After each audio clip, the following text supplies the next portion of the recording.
Hello friends, అందరూ ఎలా ఉన్నారు? అసలు మనం ఐబీఎస్ రిక్రూట్మెంట్కి సంబంధించిన అన్ని డీటెయిల్స్ చూద్దాం. ఫస్ట్ మనం స్కిప్ చేయకుండా లాస్ట్ అటెండ్ చేయండి ఫ్రెండ్స్. అండ్ ఈ యొక్క రిక్రూట్మెంట్లో టోటల్గా 10,000 జాబ్స్ ఇచ్చినారు.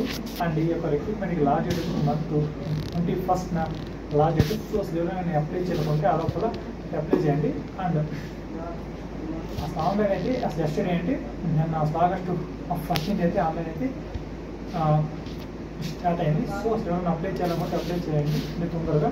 అండ్ ఈ యొక్క రిక్రూట్మెంట్కి అసలు ఏజ్ లిమిట్ అండ్ సెలక్షన్స్ ఏమైనా ఉంటుంది, అప్లికెంట్ ఫీజెస్ ఏమైనా ఉంటుంది చెప్పి నేను మీకు అసలు డేట్ ఎక్స్ప్లెయిన్ చేస్తాను. సో అసలు ఏమైనా స్కిప్ చేయకుండా అంతా అబ్జర్వ్ చేయండి. అండ్ దీంట్లో వచ్చి అసలు ఏజ్ లిమిట్ అసలు 18 to 28 years లోపల ఉండే క్యాండిడేట్స్ అందరూ అప్లై చేయొచ్చు. సో అసలు ఎవరికైనా ఇంట్రెస్ట్ ఉంటే దీంట్లో అప్లై చేయాలనుకుంటే మాత్రం అప్లై చేయండి.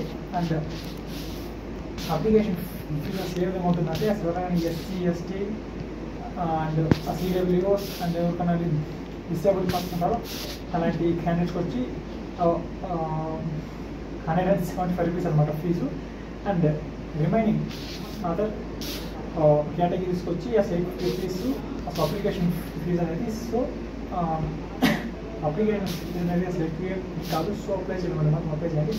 అండ్ అసలు ఎడ్యుకేషన్ క్వాలిఫికేషన్స్ ఏ విధంగా ఉంటుందంటే అసలు ఎవరైతే కానీ డిగ్రీ కంప్లీట్ చేయంటారో అలాంటి క్యాండిడేట్స్ అసలు ఎలిజిబిలిటీ. సో అసలు ఎవరైతే కానీ డిగ్రీ చేయంటారో అలాంటి క్యాండిడేట్స్ అయితే అసలు ఇంట్రెస్ట్ ఉంటే మాత్రం అప్లై చేయండి. అసలు ఈజీగా దీంట్లో మీరు సక్సెస్ అయ్యే అసలు అవకాశం ఉంది. ఎందుకంటే జాబ్స్ అనేది అసలు ఎక్కువైతే ఇచ్చినారు. సో అప్లై చేయండి. అండ్ ఇప్పుడైతే మనకి ఆ లాస్ట్ డేట్ వచ్చి ఈ మంత్ 21st. అండ్ అసలు ఎగ్జామ్ అసలు ఎప్పుడు ఉంటుంది అంటే సెప్టెంబర్లో ఉంటుంది ఎగ్జాము. అండ్ ఆ ఎగ్జామ్ కానీ మీరు క్వాలిఫై అయ్యారంటే దాని తర్వాత ఇంకొక అసలు ఎగ్జామ్ ఉంటుంది అనమాట. అది అక్టోబర్ నవంబర్లో ఉంటుంది. కానీ క్వాలిఫై అయ్యారంటే దాని తర్వాత మీకు ఆల్మోస్ట్ ఇంకా సెలెక్ట్ అయినట్లే ఒక ఇంటర్వ్యూ ఉంటుంది. సింపుల్గా అది క్వాలిఫై అంటే ఇంకా అయిపోయినట్లే.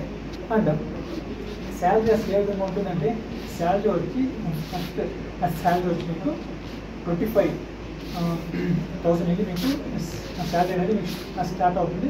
అండ్ లాస్ట్ శాలరీ వచ్చి 64,000. సో శాలరీ అయితే అసలు ఓకే అనమాట. అండ్ ఇది గవర్నమెంట్ జాబ్ అనమాట. సో అసలు నేను అప్లై చేయాలనుకుంటే అప్లై చేయొచ్చు. అది ఎందుకంటే జాబ్స్ ఎక్కువ ఇచ్చినారు అండ్ శాలరీ అయితే అసలు ఓకే. అండ్ మన ఆంధ్రాకి కానీ మనం అబ్జర్వ్ చేస్తున్నట్టే 367 జాబ్స్ ఇది ఇచ్చినారు. సో అప్లై చేయండి, డెఫినెట్గా సక్సెస్ అవుతారు. All the best. Like and subscribe.